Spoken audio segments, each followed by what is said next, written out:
Question number 2, James Shaw. Thank you, Mr Speaker. My question is to the Prime Minister and reads, does he stand by his statement that his government has achieved, quote, a lift in the average wage of more than $10,000 a year, end quote? The Right Honourable Prime Minister.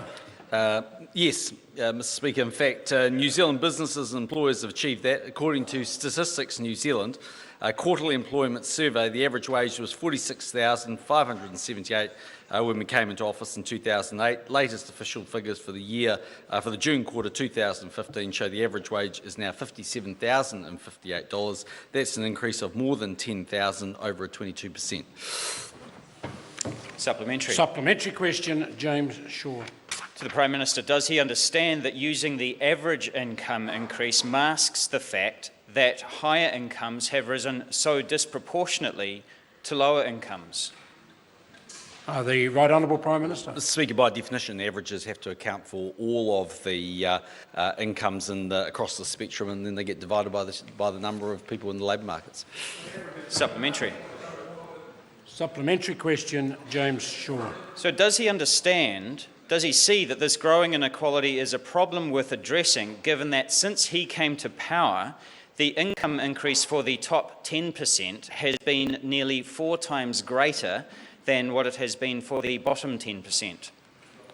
The Right Honourable Prime Minister. Mr Speaker, if a member goes and has a look at the Brian Perry studies, you'll see that there have been various different movements in terms of income inequality. I mean, for a start-off, that moves around by investment income. But I would say that the government is addressing the least well-off in society. We're the first government in 43 years to raise benefits. And on average, we spend $7.8 billion each year on income support for low-income families.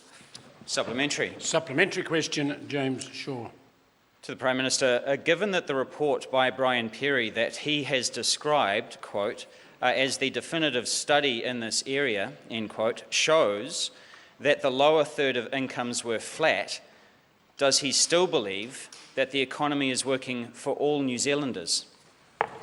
The Right Honourable Prime Minister. Mr Speaker, in my opinion, yes, because one of the things the economy is doing is generating new jobs, 199,000 new jobs since 2011, and the fastest way to take people out of poverty and help low-income people is through employment. Supplementary. Order. Supplementary question, James Shaw. So just so we understand that, given that a third of New Zealanders have seen no gain in their incomes in real terms in the last 3 years, the period after we started recovering from the GFC, does he still believe that the economy is on the right track for everyone? The Right Honourable Prime Minister. Mr Speaker, I do.